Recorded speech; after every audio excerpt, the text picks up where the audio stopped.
Salam damai sejahtera bagi kita semuanya.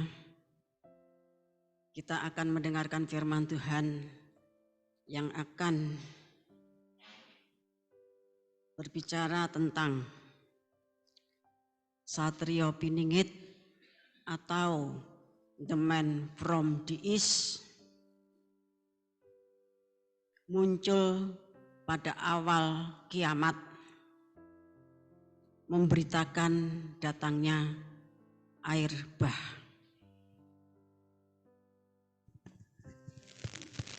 Kita akan membaca di dalam Wahyu pasal yang ke-14.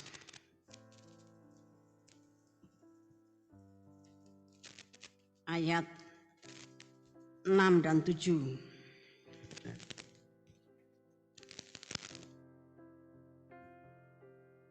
Pemberitahuan tentang penghakiman. Dan aku melihat seorang malaikat lain terbang di tengah-tengah langit, dan padanya ada Injil yang kekal untuk diberitakannya kepada mereka yang diam di atas bumi, dan kepada semua bangsa dan suku dan bahasa dan kaum. Dan ia berseru dengan suara nyaring, "Takutlah akan Allah dan muliakanlah Dia, karena telah tiba saat penghakimannya. Dan sembahlah Dia yang telah menjadikan langit dan bumi dan laut dan semua mata air." Terima kasih. Nanti ketika Satrio Piningit atau The Man from the East ini sudah turun dari langit dengan membawa Injil yang kekal, maka seruan yang sangat keras pertama-tama, takutlah akan Allah dan muliakan Dia. Kalau sekarang kita mewujudkan takut kita akan Tuhan, ya, dengan cara membenci segala macam kejahatan. Katanya Amsal Soleman demikian. Namun demikian nanti kalau Satrio Piningit atau The Man from the East ini sudah turun, maka cara mewujudkan takut akan Tuhan itu akan sangat tegas dan membuat orang itu takut betul. Kita akan baca kitab Nabi Mika pasal 7 ayat 15 sampai 17.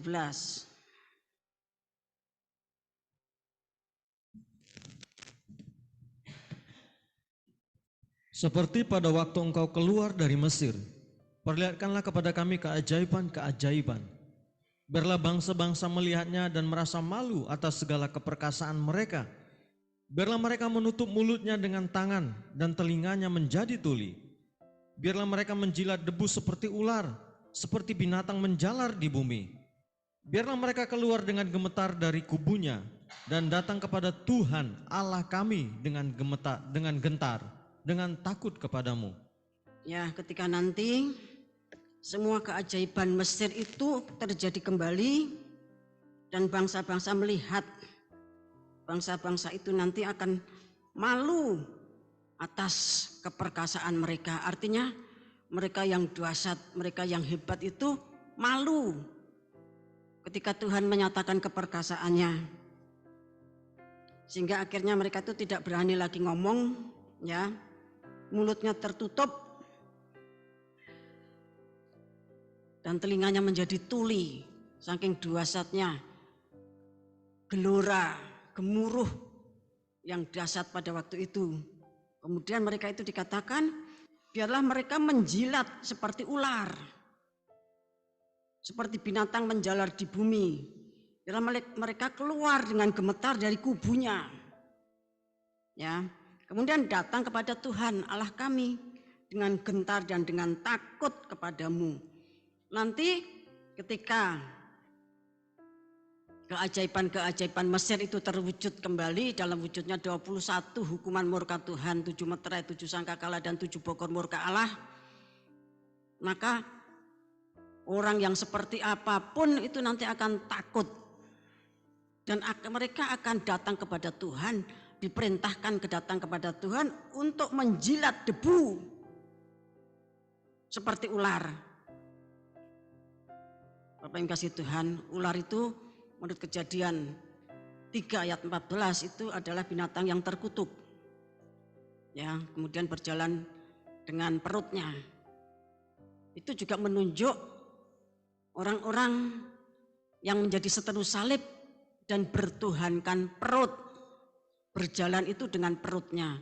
Orang-orang yang berjalan dengan perutnya nanti akan menjilat debu. Nanti kita akan memahami lebih lanjut apa maksudnya menjilat debu itu.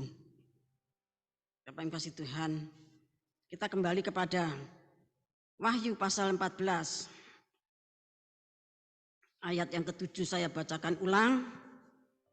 Dan ia berseru dengan suara nyaring, takutlah akan Allah dan muliakanlah Dia, karena telah tiba saat penghakimannya, dan sembahlah Dia yang telah menjadikan langit dan bumi dan laut dan semua mata air.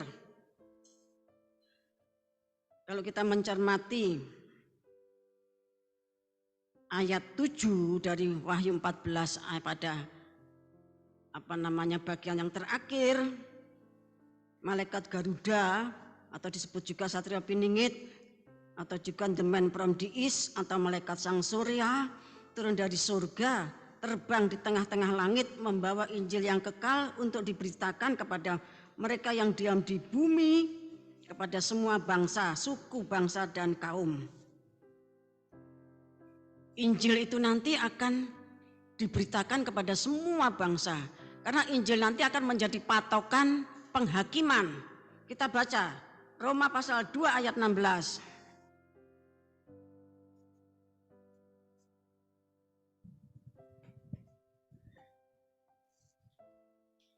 Hal itu akan merupakan pada hari bila mana Allah sesuai dengan Injil yang kuberitakan akan menghakimi segala sesuatu yang tersembunyi dalam hati manusia oleh Yesus Kristus.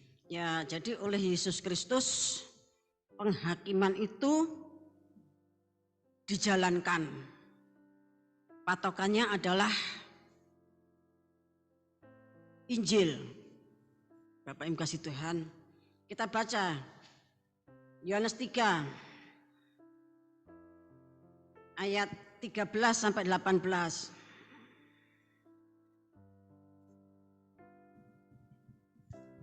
Tidak ada seorang pun yang telah naik ke surga selain daripada Dia yang telah turun dari surga, yaitu Anak Manusia.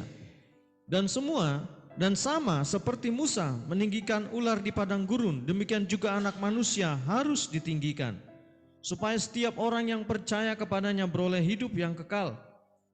Karena begitu besar kasih Allah akan dunia ini, sehingga Ia telah mengurniakan anaknya yang tunggal, supaya setiap orang yang percaya kepadanya tidak binasa, melainkan beroleh hidup yang kekal.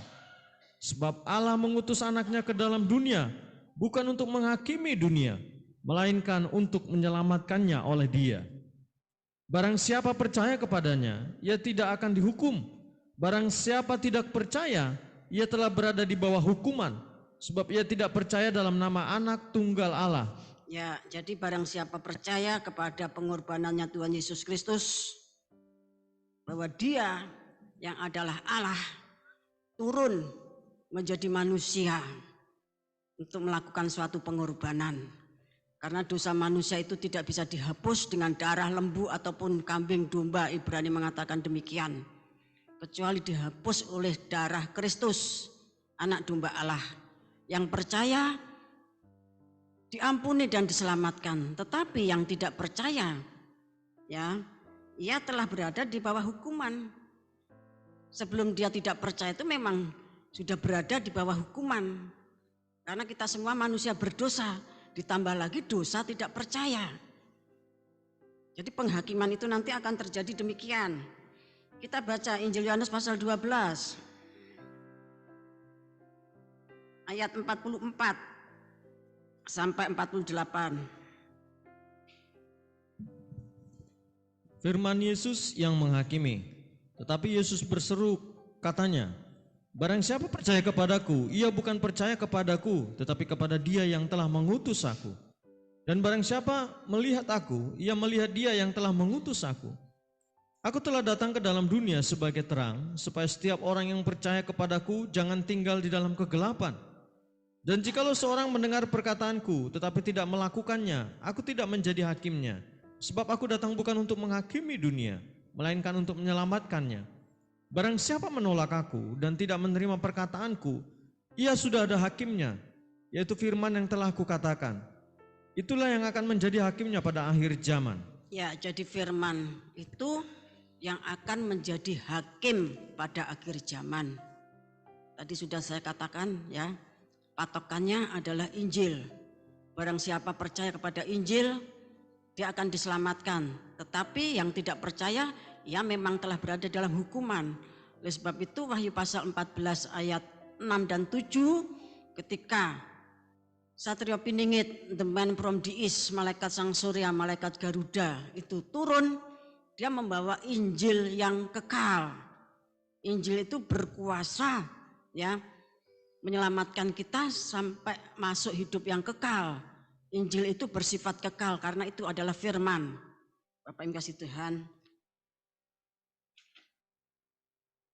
Kemudian tadi sudah saya katakan, kita kembali kepada Wahyu pasal 14 ayat yang ke-7 bagian yang terakhir. Ya. Sembahlah Dia yang telah menjadikan langit, kemudian bumi, kemudian laut, dan semua mata air. Apa yang diucapkan oleh Satrio Piningit atau the man from the east ini merupakan indikator datangnya air bah. Bapak yang kasih Tuhan, dikatakan takutlah akan Tuhan, kemudian muliakan Dia, sembahlah Dia pencipta langit, bumi, laut, dan semua mata air saat penghakimannya sudah tiba. Ada beberapa indikator. Indikator itu suatu petunjuk yang harus dibahas kalau kita membuat skripsi, tesis maupun disertasi. Ya, seperti kalau indikatornya pelita emas itu apa? Oh, dia emas murni. Kemudian dimurnikan lagi. Kemudian sesuai dengan bentuknya itu ya dibentuk menjadi 7. Ya, dengan cara dibakar dan ditempa. Itu indikator-indikator dari pembuatan pelita. Lah kalau indikator dari datangnya air bah, Bapak yang kasih Tuhan, ya indikatornya itu Tuhan itu yang menjadikan langit dan bumi, laut. Kalau biasanya dikatakan semua isinya, manusia, binatang, tanaman dan lain-lain. Tetapi di sini khusus dijelaskan untuk menegaskan datangnya air bah, dikatakan Tuhan yang menjadikan langit dan bumi dan laut. Kan harusnya sudah, mungkin yang lainnya, tetapi dan semua mata air. Ya, ini indikator yang nanti akan diberitakan oleh Satrio Piningit yang datang pada awal kiamat, mendapatkan tugas memberitakan datangnya air bah. Saya ulangi lagi, sembahlah Dia yang telah menciptakan atau menjadikan langit dan bumi dan laut dan semua mata-mata air. Saudara jinggleng, ya, saudara jinggleng ayat ini, kemudian saudara meditasikan atau renungkan, mohon pengurapannya, maka saudara akan diurapinya dan saudara akan diingatkan Tuhan tentang pengajaran yang sudah saudara terima. Saudara akan diberitahu, diyakinkan tentang hal-hal yang akan datang. Kita pernah diajar, kitab Wahyu adalah punya jiwa tabut perjanjian. Dari nubuatan akhirnya menjadi penggenapan. Wahyu pasal 22 ayat 18-19 mengatakan menambah atau mengurangi itu fatal. Menambah mengurangi nubuat dari kitab Wahyu itu fatal.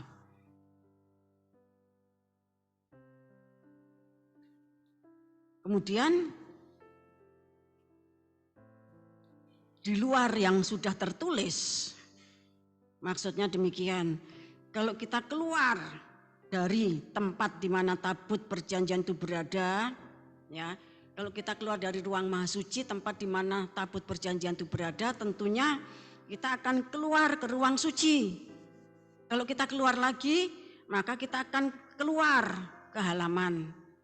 Kalau kita berkeliling di sebelah tabut, kita berkeliling ya di sebelah tabut. Setelah keluar kita berkeliling di sebelah tabut, baik di utaranya. Di utaranya itu berarti dekat meja roti sajian, maupun di selatannya itu dekat pelita emas, ataupun mungkin di baratnya sudah punjul dari tabut perjanjian, Bapak yang kasih Tuhan, maka itu halaman bagian luar. Ya, halaman bagian luar. Jadi tabut perjanjian itu tidak boleh kita tuh ampeng-ampeng di luar. Ya, di luar dari tenda dan kulit-kulit yang menutup tabut perjanjian. Kalau kita di utaranya, dekat pelita emas, dekat meja roti, yaitu halaman. Di selatannya itu halaman, di belakangnya ya sudah melebihi tabut perjanjian, itu halaman bagian belakang. Bapak yang kasih Tuhan. Oleh sebab itu, nanti saudara saya kasih tugas ya. Wahyu pasal 14 ayat 7 bagian terakhir ini, sembahlah Dia yang telah menjadikan langit dan bumi dan laut dan semua mata air itu dijingleng itu dicermati. Apa biasanya kalau Tuhan berfirman, Tuhan pencipta seluruh alam, kemudian fokusnya pada laut dan mata air.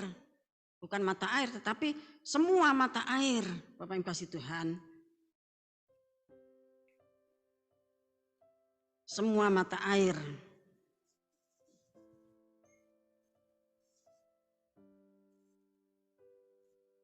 Tadi sudah saya katakan suatu indikator yang sangat jelas akan datangnya air bah, yaitu Tuhan yang menjadikan laut, Tuhan yang menjadikan semua mata air. Kita akan baca Kejadian pasal 1.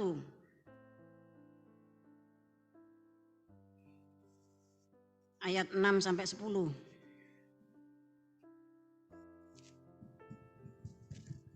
Berfirmanlah Allah, jadilah cakrawala di tengah segala air untuk memisahkan air dari air.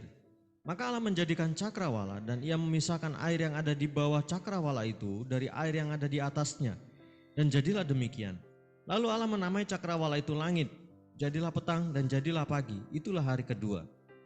Berfirmanlah Allah, hendaklah segala air yang di bawah langit berkumpul pada satu tempat, sehingga kelihatan yang kering. Dan jadilah demikian. Lalu Allah menamai yang kering itu darat, dan kumpulan air itu dinamainya laut. Allah melihat bahwa semuanya itu baik.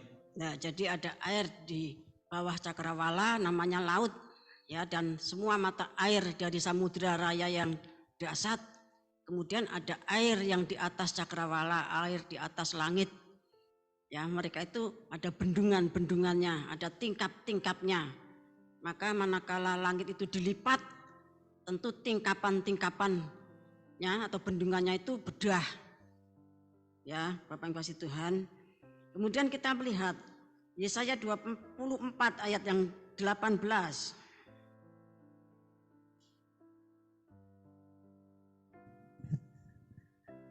Maka yang lari karena bunyi yang mengejutkan akan jatuh ke dalam pelubang, dan yang naik dari dalam pelubang akan tertangkap dalam jerat. Sebab tingkap-tingkap di langit akan terbuka dan akan berguncang dasar-dasar bumi. Tingkap-tingkap di langit akan terbuka dan bergoncang dasar-dasar bumi. Ini membuka semua mata-mata air, semua mata air. Kita akan membaca Kejadian pasal 7.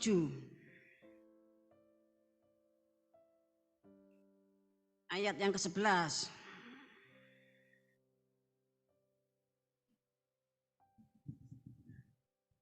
Pada waktu umur Nuh 600 tahun, pada bulan yang kedua, pada hari yang ke-17 bulan itu, pada hari itulah terbelah segala mata air samudra raya yang dasar dan terbukalah tingkap-tingkap di langit.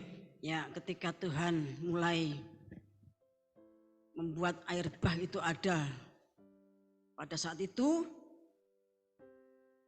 mata air dari segala mata air, artinya semua mata air yang di samudra raya itu dibuka. Kemudian tingkap-tingkap yang di langit itu juga dibuka. Kita akan baca Kejadian 8 ayat 1 sampai 3.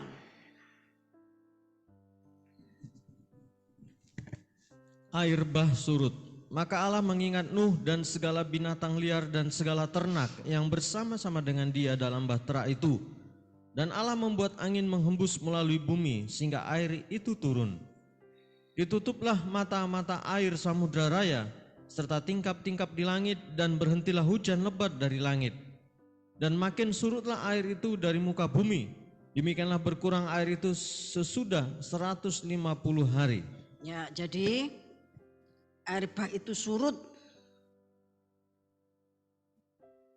pada saat Tuhan menutup mata-mata air samudra raya, dan tingkap-tingkap yang di langit itu juga ditutup. Barulah ya berhenti. Namun tentunya tidak seketika, dikatakan ada waktu 150 hari sampai air itu surut. Bapak Ibu kasih Tuhan, ya. Jadi Wahyu pasal 14 ayat 7 ya, itu suatu nubuatan bahwa saat Satria Piningit atau the man from the east ini, atau malaikat sang surya atau malaikat Garuda itu turun dari surga, ia akan memberitakan penghakiman oleh air bah pada tahun pertama ya dari 7 tahun, atau menit pertama dari 10 menit. Karena 7 tahun itu ya menurut hitungan manusia, tetapi menurut hitungan Tuhan itu cuma 10 menit. Ya. Jadi dia akan memberitakan datangnya air bah pada tahun pertama atau pada menit pertama dari kiamat. Dan yang terakhir ya, pada menit yang terakhir atau pada tahun yang terakhir, langit akan lenyap dengan gemuruh yang dahsyat. Unsur-unsur dunia akan hangus dalam api, bumi seisinya akan hilang lenyap. 2 Petrus 3 ayat 10, mari kita baca.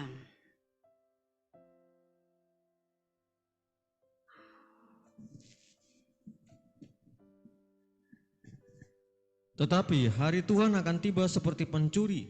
Pada hari itu langit akan lenyap dengan gemuruh yang dahsyat, dan unsur-unsur dunia akan hangus dalam nyala api.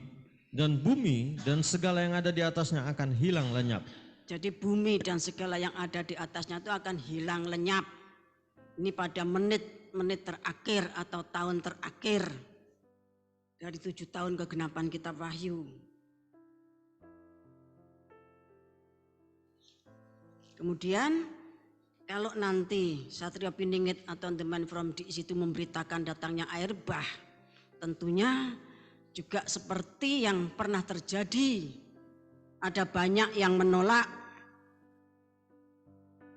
ada banyak yang mengejek, ada banyak yang menghujat, ada banyak yang acuh tak acuh, ada banyak yang tidak mau tahu ya dari berita Wahyu pasal 14 ayat 6-7 dan secara khusus ayat 7 bagian terakhir. Kita baca Matius pasal 24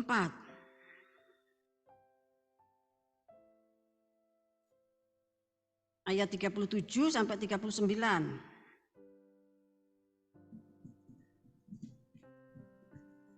Nasihat supaya berjaga-jaga.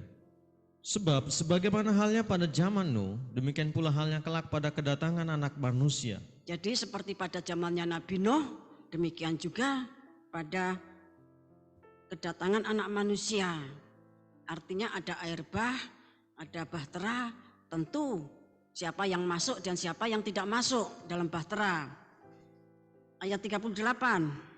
Sebab sebagaimana mereka pada zaman sebelum air bah itu makan dan minum, kawin dan mengawinkan, sampai kepada hari Nuh masuk ke dalam bahtera, dan mereka tidak tahu akan sesuatu sebelum air bah itu datang dan melenyapkan mereka semua. Demikian pula lah halnya kelak pada kedatangan Anak Manusia. Nah, demikian seperti pada zaman Nuh, demikian pula kelak pada kedatangan Anak Manusia. Artinya pada saat itu banyak mereka yang tidak tahu akan sesuatu. Ya, tidak tahu akan sesuatu sebelum air bah itu datang. Jadi tidak tahu apapun. ya, tidak tahu apapun. Baru setelah air bah itu datang, mereka dilenyapkan, ya. Seperti 2 Petrus pasal 3 ayat 3, banyak pengejek, kalau terjemahan lama banyak pengolok, banyak orang yang tidak tahu dan tidak mau tahu, masa bodoh, bahkan mungkin melakukan hujatan-hujatan. Kita baca 1 Petrus pasal 3.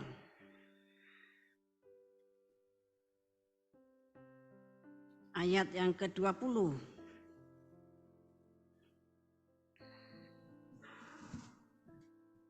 Yaitu kepada roh-roh mereka yang dahulu pada waktu Nuh tidak taat kepada Allah, ketika Allah tetap menanti dengan sabar waktu Nuh sedang mempersiapkan bahteranya, di mana hanya sedikit, yaitu 8 orang yang diselamatkan oleh air bah itu. Ya, jadi hanya 8 orang. Sedangkan kitab kuno mengatakan ada 700.000 orang. Itu ketika air bah itu sudah datang dan ketika pintunya sudah ditutup oleh Tuhan, mereka itu tadinya ya mencari tempat yang tinggi, mungkin di bukit, bukitnya didatangi, mereka pergi ke gunung, Bapak yang kasih Tuhan, atau mungkin gedung yang tinggi. Ketika semuanya sudah terjangkau air bah, mereka akhirnya mendekati bahteranya Nuh sambil menggedor-gedor, minta tolong dan menyatakan minta ampun. Mereka berjanji untuk bertobat, tapi pintu sudah ditutup pada waktu itu. Dan akhirnya banyak mereka yang pergi karena Tuhan mendatangkan binatang-binatang buas menerkam mereka. Itu pada zamannya Nabi Nuh, Bapak yang kasih Tuhan. Hanya 8 orang yang diselamatkan. Kita baca 2 Petrus pasal yang kedua. Ayat 1 sampai 6. Nabi-nabi dan guru-guru yang palsu. Sebagaimana nabi-nabi palsu dahulu tampil di tengah-tengah umat Allah, demikian pula di antara kamu akan ada guru-guru palsu. Mereka akan memasukkan pengajaran-pengajaran sesat yang membinasakan. Bahkan mereka akan menyangkal penguasa yang telah menebus mereka, dan dengan jalan demikian segera mendatangkan kebinasaan atas diri mereka. Banyak orang mengikuti cara hidup mereka yang dikuasai hawa nafsu, dan karena mereka jalan kebenaran akan dihujat. Dan karena serakahnya, guru-guru palsu itu akan berusaha mencari untung dari kamu dengan cerita-cerita isapan jempol mereka. Tetapi untuk perbuatan mereka itu hukuman telah lama tersedia dan kebinasaan tidak akan tertunda. Sebab jikalau Allah tidak menyayangkan malaikat-malaikat yang berbuat dosa, tetapi melemparkan mereka ke dalam neraka, dan dengan demikian menyerahkannya ke dalam gua-gua yang gelap untuk menyimpan mereka sampai hari penghakiman. Dan jikalau Allah tidak menyayangkan dunia purba, tetapi hanya menyelamatkan Nuh, pemberitaan kebenaran itu, dengan 7 orang lain, ketika ia mendatangkan air bah atas dunia orang-orang fasik. Dan jikalau Allah membinasakan kota Sodom dan Gomora dengan api, dan dengan demikian memusnahkannya dan menjadikannya satu peringatan untuk mereka yang hidup fasik di masa-masa kemudian. Tetapi ia menyelamatkan Lot, orang yang benar, yang terus-menerus menderita oleh cara hidup orang-orang yang tak mengenal hukuman dan yang hanya mengikuti hawa nafsu mereka saja. Ya, 2 kali Rasul Petrus mengatakan bahwa yang diselamatkan pada waktu itu 8 orang. Kalau dalam 2 Petrus 2, ya, ayat 5, Tuhan menyelamatkan Nuh dan 7 orang lain, yaitu keluarganya, jadi 8. Bapak yang kasih Tuhan. Demikian juga pada akhir zaman ini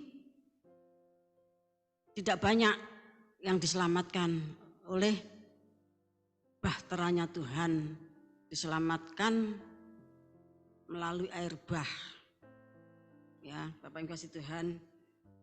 Kita baca Matius 24 ayat 43 sampai 44.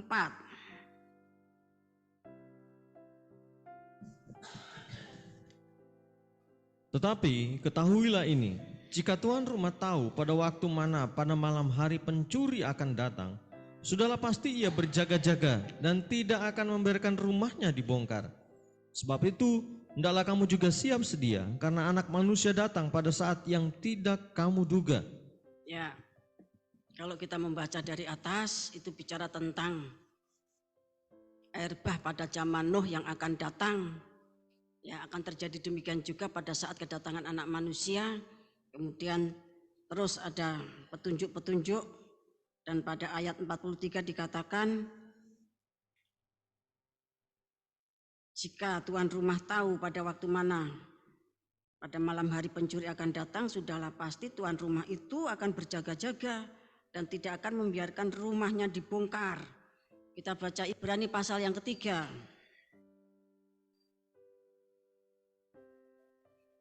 Ayat 1-6.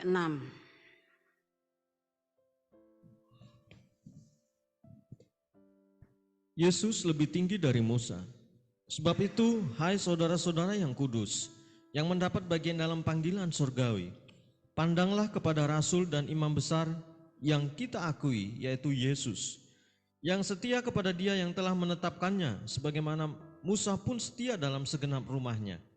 Sebab ia dipandang layak mendapat kemuliaan lebih besar daripada Musa, sama seperti ahli bangunan lebih dihormati daripada rumah yang dibangunnya.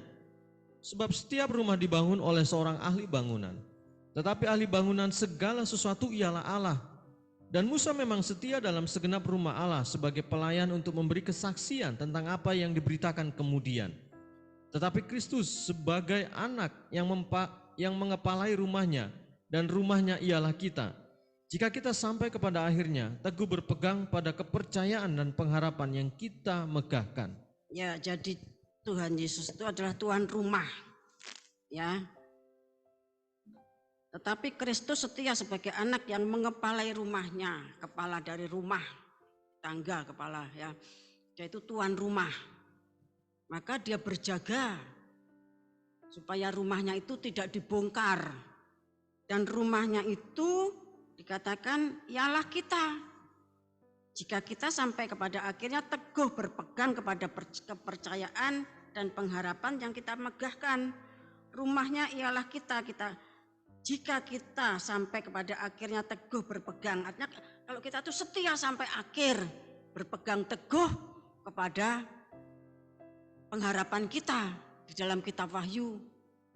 Ya, sebagai tubuh yang tidak terlepas dari kepala. Dan rumahnya itu ialah kita. Jadi supaya kita ini tidak dibongkar, tidak mati. Kalau menurut 2 Korintus pasal 5 ayat 1. Karena memang harus ada yang tetap hidup pada saat nanti, pada menit terakhir dari 10 menit atau pada tahun terakhir dari 7 tahun itu, yang mati dibangkitkan, yang hidup, yang masih tinggal diubahkan. Bapak kasih Tuhan. Lah untuk kita yang setia sampai akhir, Tuhan itu berjuang, Tuhan itu bergumul, Dia itu berjaga. Ya, Dia itu berjaga untuk kita. Ya, jadi akan banyak yang menolak berita dari Wahyu pasal 14 ayat 6 dan 7. Artinya akan banyak orang yang tidak bisa masuk ke dalam bahteranya Tuhan. Bapak Ibu kasih Tuhan.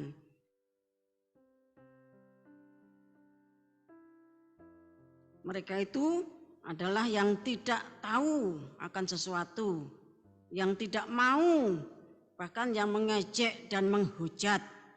Ya, kita baca dulu Ibrani pasal yang ke-10. Kita baca ayat 26 sampai 31.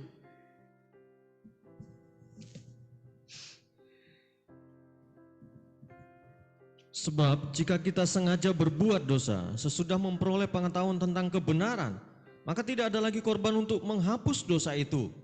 Tetapi yang ada ialah kematian yang mengerikan akan penghakiman, dan api yang dahsyat yang akan menghanguskan semua orang durhaka. Jika ada orang yang menolak hukum Musa, ia dihukum mati tanpa belas kasihan atas keterangan 2 atau 3 orang saksi. Betapa lebih beratnya hukuman yang harus dijatuhkan atas dia yang menginjak-injak anak Allah yang menganggap najis darah perjanjian yang menguduskannya, dan yang menghina roh kasih karunia. Sebab kita mengenal Dia yang berkata, pembalasan adalah akulah yang menuntut pembalasan. Dan lagi, Tuhan akan menghakimi umatnya. Ngeri benar kalau jatuh ke dalam tangan Allah yang hidup. Ya, jadi kalau kita ini terbiasa meremehkan firman Tuhan yang disampaikan dari surga, Bapak yang kasih Tuhan, firman yang menjadi daging, Bapak yang kasih Tuhan, ya, maka itu bukan perkara yang dahsyat. Yang ada adalah kematian yang mengerikan, akan penghakiman oleh api. Ya, saya bacakan ayat 27, tetapi yang ada ialah kematian yang mengerikan, akan penghakiman dan api yang dahsyat yang akan menghanguskan semua orang durhaka. Kalau ada orang yang menolak hukum Musa menyampaikan firman di bumi, ya, itu dihukum dengan tanpa belas kasihan, dengan kesaksian 2 atau 3 orang saksi. Nah, betapa lebih beratnya hukuman yang harus dijatuhkan atas manusia yang menginjak-injak anak Allah, ya, yang menganggap najis darah perjanjian dan yang menghina roh kasih karunia. Karena penghakiman dan penghukuman itu haknya Tuhan. Dikatakan terakhir, ngeri benar kalau jatuh ke dalam tangan Allah yang hidup. Bapak masih Tuhan. Kita akan membaca Wahyu pasal yang ke-7.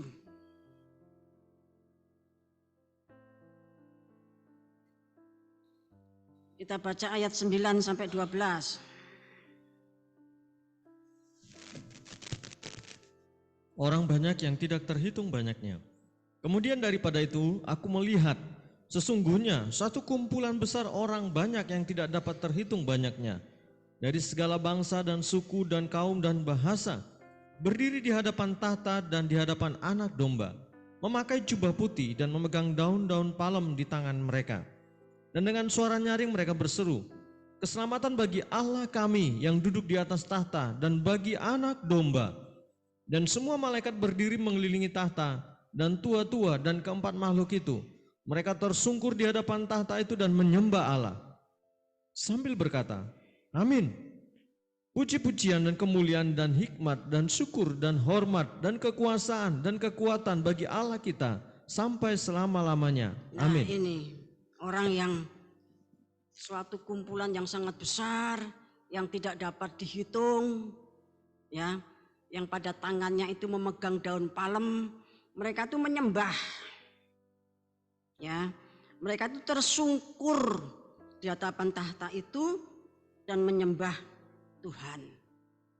Bapak yang kasih Tuhan, ya, suatu kumpulan besar orang banyak yang tidak terhitung banyaknya dari segala bangsa, suku, kaum dan bahasa berdiri di hadapan tahta, dan Anak Domba memakai jubah putih, memegang daun palem, ya, itu menunjukkan bahwa mereka itu pada akhirnya mengakui bahwa Yesus Kristus, Tuhan Yesus Kristus itu adalah Raja. Dan mereka pada akhirnya mengakui bahwa keselamatan itu terjadi karena Paskah, pengorbanan Anak Domba Allah. Kita baca Yohanes pasal 12 ayat 13.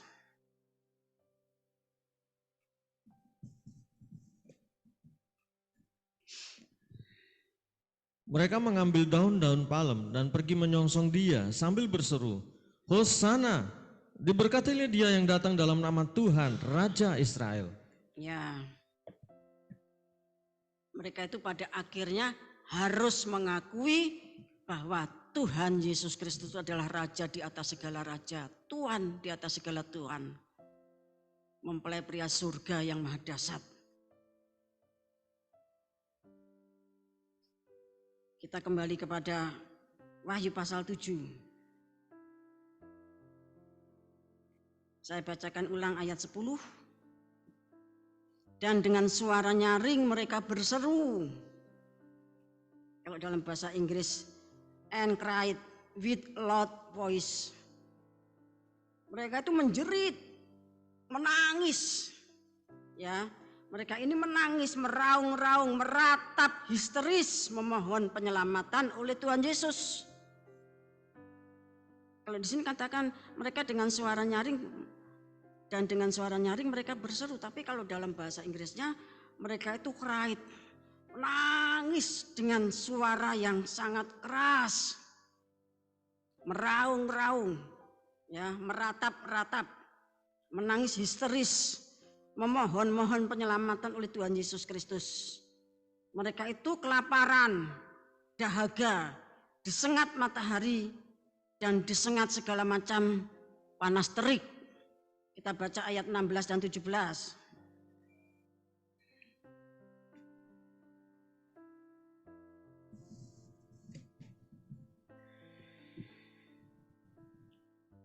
Mereka tidak akan menderita lapar dan dahaga lagi, dan matahari atau panas terik tidak akan menimpa mereka lagi.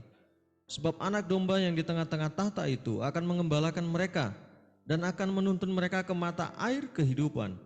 Dan Allah akan menghapus segala air mata dari mata mereka. Ya, jadi mereka itu air mata dari segala air mata. Artinya mereka tuh menangis tentang kelaparan, mereka tuh menangis, meraung-raung tentang kehausan. Mereka itu menangis histeris karena disengat panas yang dahsyat dan panasnya matahari. Bapak yang kasih Tuhan, saya bacakan dalam bahasa Jawa, bakal podo orang ngelih.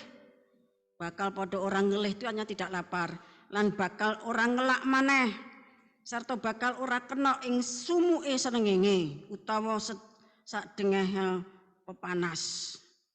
Padha diayomi dening kang pinara ing dampar.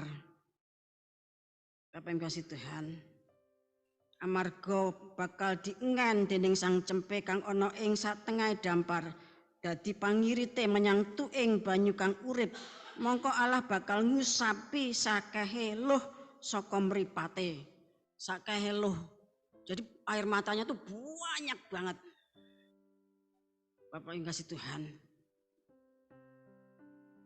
jumlah mereka itu tidak bisa dihitung karena sangat banyak sekali. Ayat 13 dan 14 tolong dibacakan.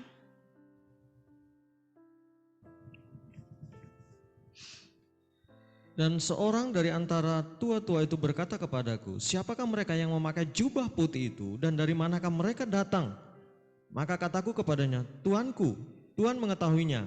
Lalu ia berkata kepadaku, mereka ini adalah orang-orang yang keluar dari kesusahan yang besar, dan mereka telah mencuci jubah mereka dan membuatnya putih di dalam darah anak domba. Terima kasih.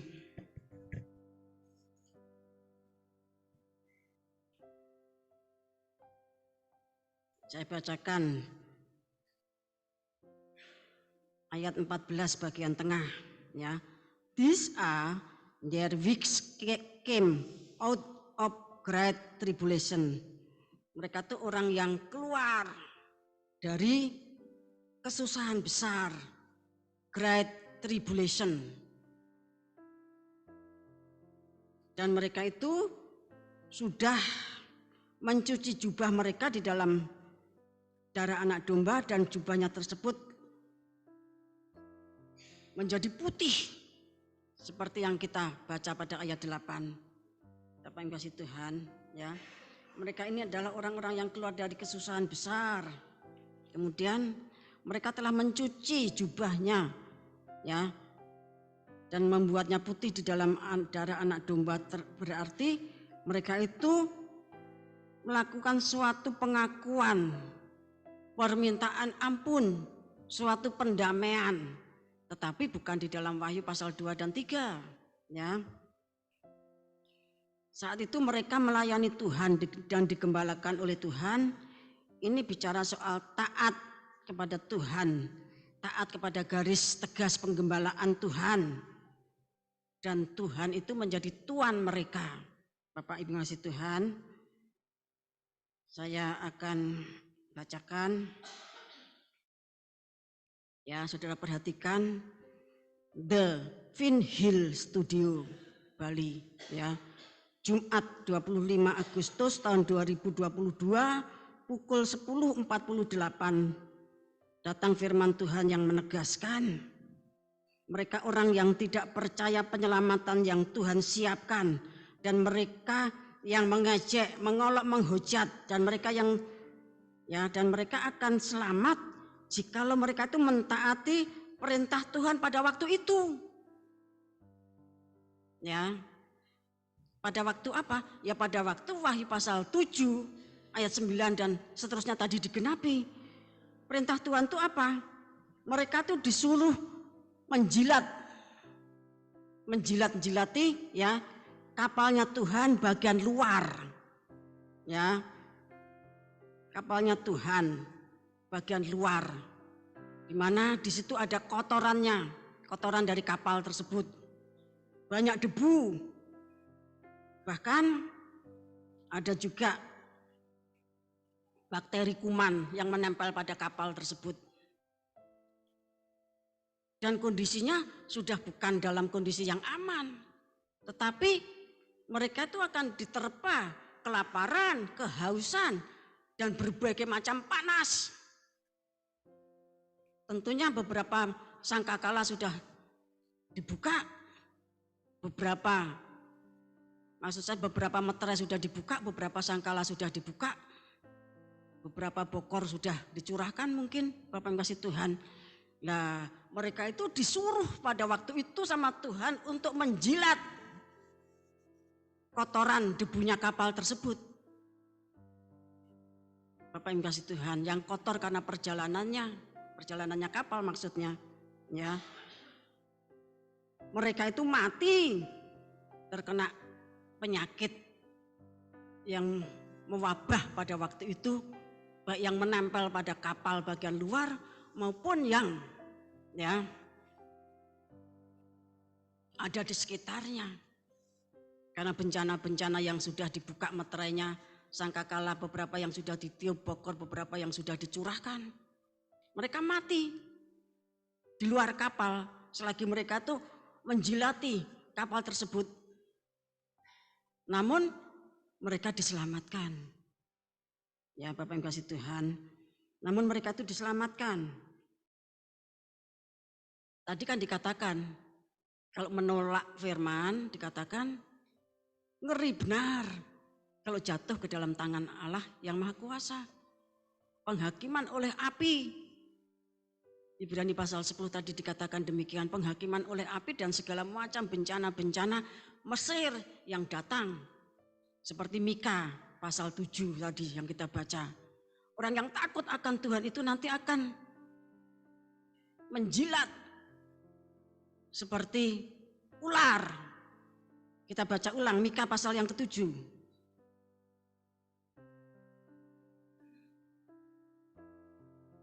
Ayat yang ke-15 sampai 17.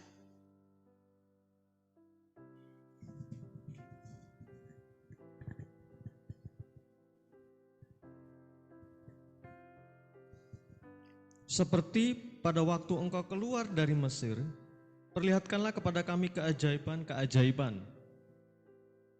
Biarlah bangsa-bangsa melihatnya dan merasa malu atas segala keperkasaan mereka.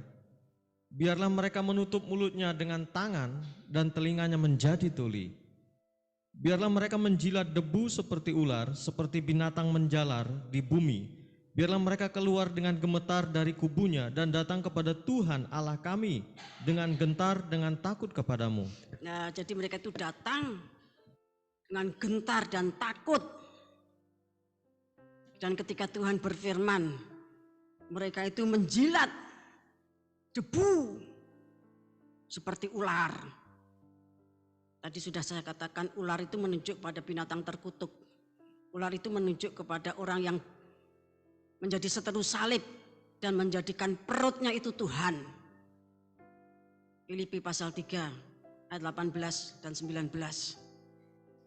Jadi itu nanti kejadiannya pada waktu pasal 7 dari kitab Wahyu ayat 9 dan seterusnya.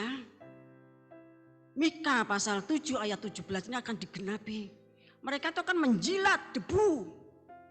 Bapak yang kasih Tuhan. Dengan takut dan gentar. Namun demikian mereka diselamatkan. Tidak seperti pada zamannya Nabi Nuh, pada puncak zaman anugerah Allah yang adalah kasih, 1 Yohanes pasal 4 ayat 18, maka Tuhan mendisiplinkan umat manusia yang dikasihinya, tetapi yang mengabaikan kasih Tuhan dengan pendisiplinan yang keras, namun akhirnya mereka itu diselamatkan. Bapak Ibu kasih Tuhan, kita akan membaca nubuatannya. Mazmur pasal yang kedua.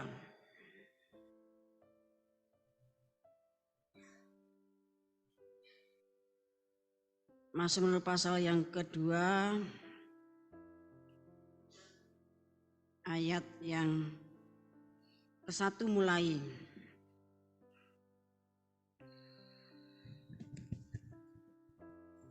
Raja yang diurapi Tuhan, mengapa rusuh bangsa-bangsa, mengapa suku-suku bangsa mereka-reka perkara yang sia-sia? Raja-raja di dunia bersiap-siap dan para pembesar bermufakat bersama-sama melawan Tuhan dan yang diurapinya. Marilah kita memutuskan belenggu-belenggu mereka dan membuang tali-tali mereka daripada kita. Dia yang bersemayam di surga tertawa, Tuhan mengolok-olok mereka. Maka berkatalah ia kepada mereka dalam murkanya dan mengejutkan mereka dalam kehangatan amarahnya. Akulah yang telah melantik rajaku di Sion, gunungku yang kudus. Aku mau menceritakan tentang ketetapan Tuhan. Ia berkata kepadaku, anakku engkau telah kuperanakkan pada hari ini. Mintalah kepadaku, maka bangsa-bangsa akan kuberikan kepadamu, menjadi milik pusakamu, dan ujung bumi menjadi kepunyaanmu. Engkau akan meremukkan mereka dengan gada besi, memecahkan mereka seperti tembikar tukang periuk. Oleh sebab itu, hai raja-raja, bertindaklah bijaksana, terimalah pengajaran hai para hakim dunia. Beribadahlah kepada Tuhan dengan takut, dan ciumlah kakinya dengan gemetar, supaya ia jangan murka dan kamu binasa di jalan. Sebab mudah sekali murkanya menyala. Berbahagialah semua orang yang berlindung padanya. Beribadahlah kepada Tuhan dengan takut dan ciumlah kakinya dengan gemetar. Jadi kalau kita itu beribadah, kita harus beribadah dengan rasa takut dan gentar akan Tuhan. Dan dengan mencium kakinya Tuhan, artinya menyembah. Sungguh-sungguh jangan sampai nanti kita disuruh menjilat debu seperti ular. Menjilat luarnya kapal itu untuk mendapatkan keselamatan. Bapak Ibu kasih Tuhan. 1 Tawarikh pasal 28 ayat 2.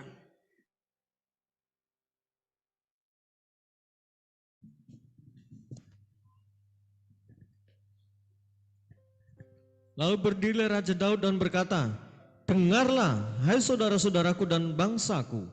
Aku bermaksud hendak mendirikan rumah perhentian untuk tabut perjanjian Tuhan dan untuk tumpuan kaki Allah kita. Juga aku telah membuat persediaan untuk mendirikannya. Nah, jadi rumah Tuhan, ya, itu tempatnya tabut.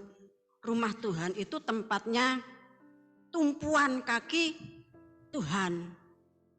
Jadi kalau kapal itu di dalamnya, kapal itu merupakan bait suci, yang di dalamnya ada tabut perjanjian, maka disuruh menjilat luarnya kapal itu, artinya suruh menjilat, mencium kaki Tuhan sebagai tanda perdamaian. Bapak yang kasih Tuhan, karena dikatakan ngeri benar kalau jatuh ke dalam tangan kuasa Tuhan yang dahsyat. Kita baca Wahyu 11 ayat 18.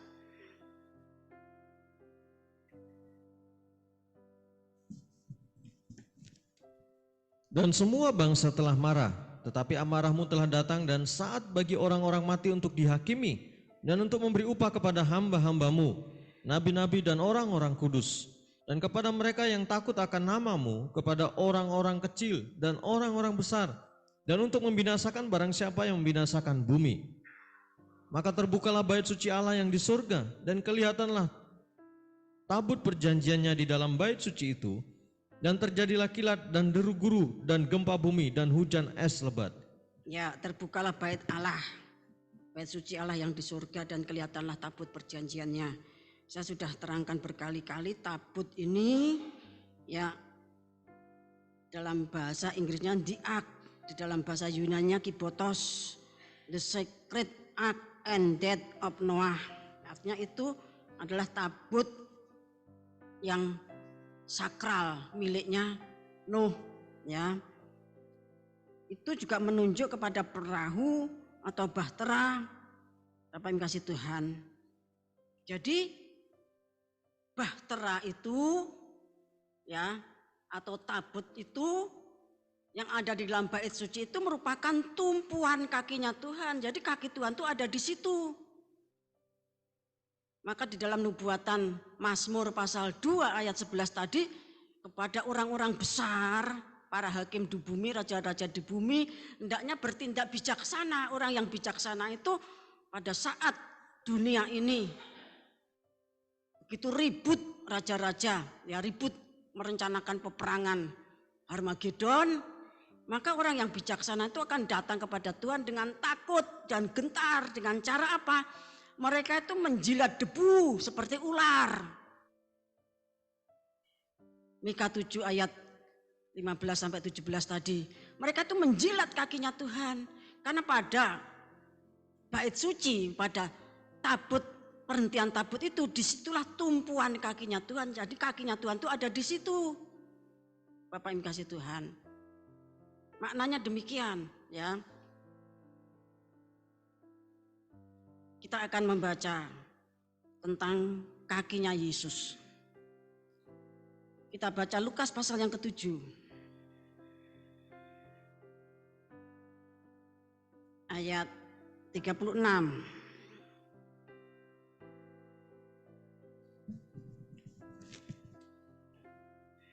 Yesus diurapi oleh perempuan berdosa.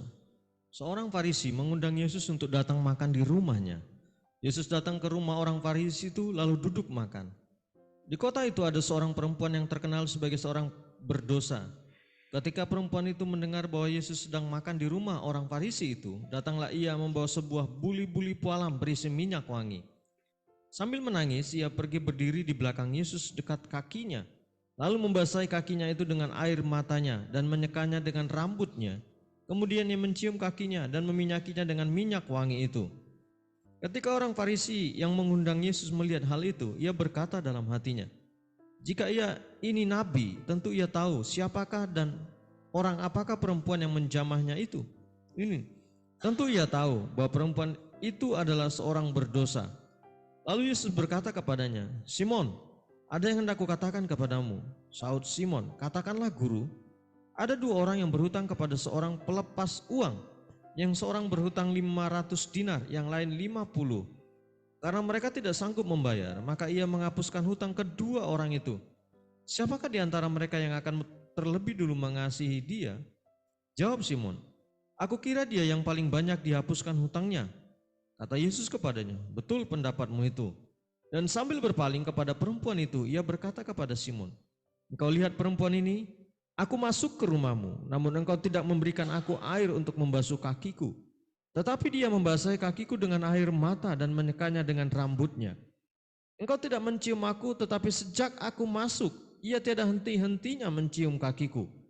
Engkau tidak meminyaki kepalaku dengan minyak, tetapi dia meminyaki kakiku dengan minyak wangi. Sebab itu aku berkata kepadamu, dosanya yang banyak itu telah diampuni, sebab ia telah banyak berbuat kasih. Tetapi orang yang sedikit diampuni, sedikit juga ia berbuat kasih. Lalu ia berkata kepada perempuan itu, dosamu telah diampuni. Ya, jadi Bapak yang kasih Tuhan, di sini dikatakan bahwa kaki Yesus itu tidak dibasuh air setelah perjalanan karena tidak diberi air pembasuh oleh tuan rumah yang mengundang. Ya, karena mungkin pandangannya berbeda tentang Tuhan, dianggapnya dia orang ecek-ecek begitu, ya. Tetapi perempuan berdosa ini mencium kaki Yesus yang kotor. Karena dia merasa orang berdosa, ya. Bahtera Tuhan itu bagian luarnya kotor, berdebu dan banyak kuman bakteri akibat bencana dan perjalanannya bahtera tersebut. Bapak Ibu kasih Tuhan.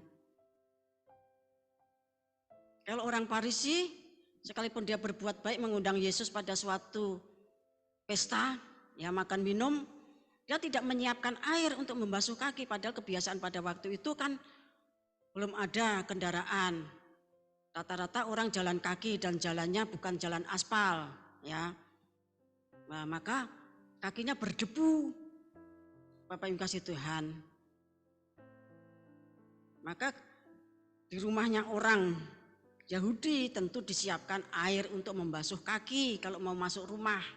Tetapi untuk Tuhan Yesus dan rombongannya, Simon orang Farisi tadi tidak menyiapkan air pembasuh kaki. Berarti kakinya Tuhan kotor. Nah, perempuan berdosa tadi, ya Simon tidak melakukan semuanya. Tetapi perempuan berdosa tadi, ya tidak henti-hentinya menciumi kakinya Tuhan yang kotor, kemudian dibersihkan dengan rambutnya. Kemudian mengurapi Tuhan dengan minyak.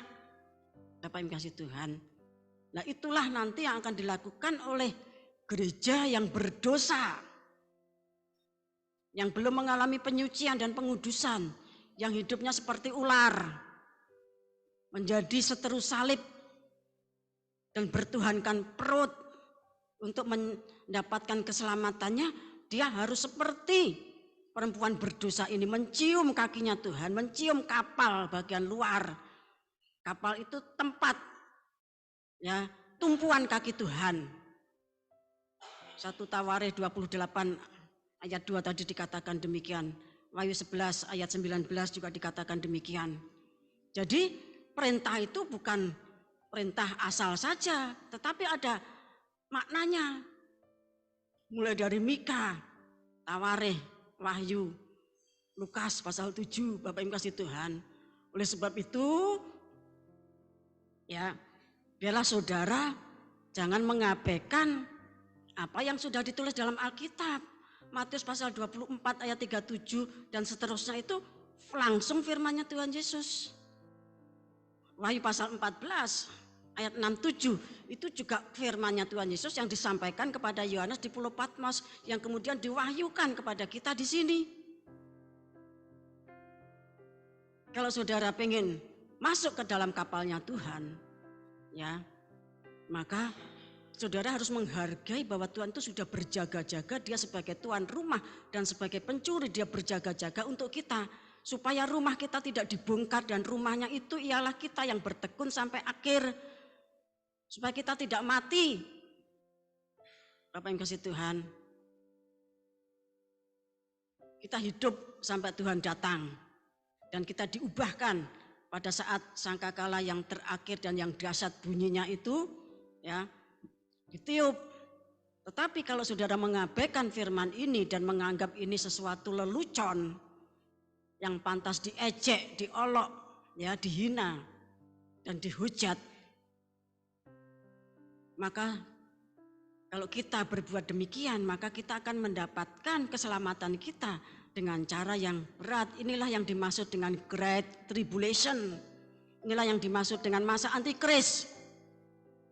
Di mana raja-raja bumi itu sedang sibuk mempersiapkan perang Harmagedon untuk berperang melawan Tuhan Yesus Kristus, anak domba Allah.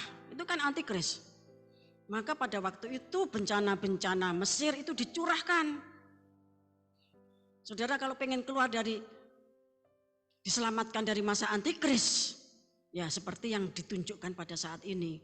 Kalau saudara harus disembelih ya dan sebagainya, itu sudah terjadi 1260 tahun yang lalu. Bapak yang kasih Tuhan. Sekarang ya zaman akhir ini pun negara-negara PBB itu punya aturan, orang tidak bisa sembarangan. Jangankan menyembelih orang, klitih saja kan diurus sama pemerintah. Klitih saja diurus. Orang mencemarkan nama baik diurus. Orang melakukan kesalahan di dalam hukum ya. ITE itu ya. Itu diurus. Orang melakukan hal-hal yang tidak baik semuanya diurus. Negara-negara itu kalau mereka berperang dan mereka melakukan kejahatan-kejahatan pada peperangan, mereka itu harus membayar pampasan perang. Jepang itu membayar pampasan perang kepada Indonesia. GBK. Ya, GBK di Jakarta dan Monas itu dan lain-lainnya itu dibangun dari hasil pampasan perang dari Jepang pada zamannya Pak Karno. Orang Jerman melakukan Holocaust itu harus membayar ganti rugi kepada orang-orang yang mengalami nasib seperti itu. Nah, yang dimaksudkan Great Tribulation ya Wahyu pasal 7 tadi, Bapak yang kasih Tuhan. Itu jumlahnya sangat banyak sekali. Sebab itu saya tekankan kepada semua anggota hierarki di sini, ya, dan semua hierarki kecil. Saudara jangan main-main dengan ibadah.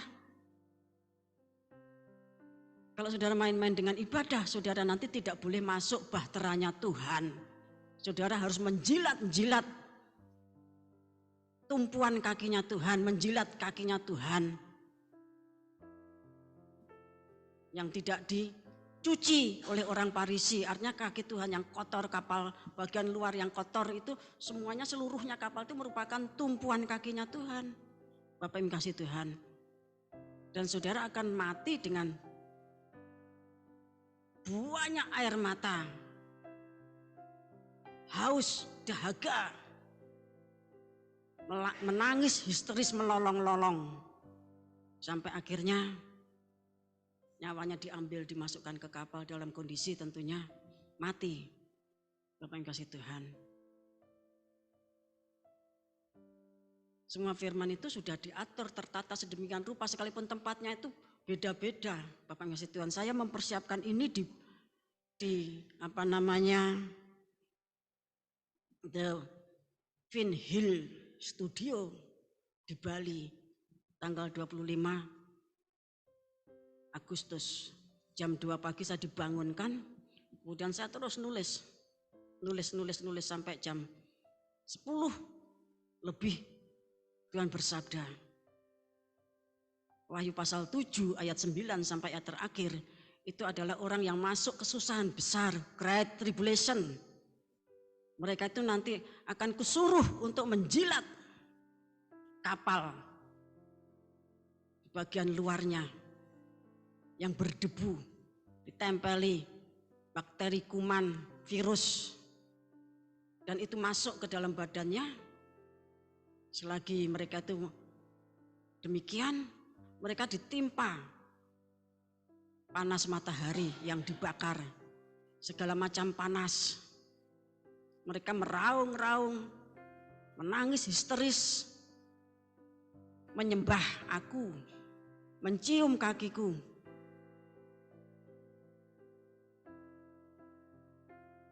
Dan aku yang adalah kasih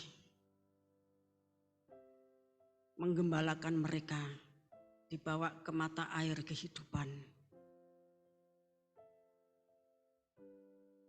Mereka selamat, namun nasibnya demikian. Oleh sebab itu saya tegaskan kepada kita semuanya di sini, jangan main-main dengan firman Tuhan.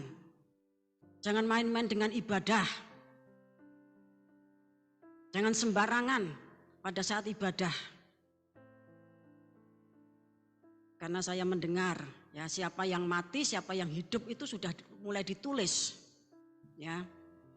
Siapa yang hidup seperti Matius 24 ayat 43 itu sudah ditulis. Dan siapa yang nanti yang akan masuk kelompok Wahyu pasal 7 ayat 9 sampai ayat terakhir itu juga sudah ditulis. Dan jumlahnya itu akan sangat banyak sekali. Sebab itu saudara bertindak bijaksana. Saudara bertindak bijaksana. Semoga Roh Kudus memberikan pemahaman kepada saudara. Kita akan pujikan satu pujian, Gereja Bagai Bahtera.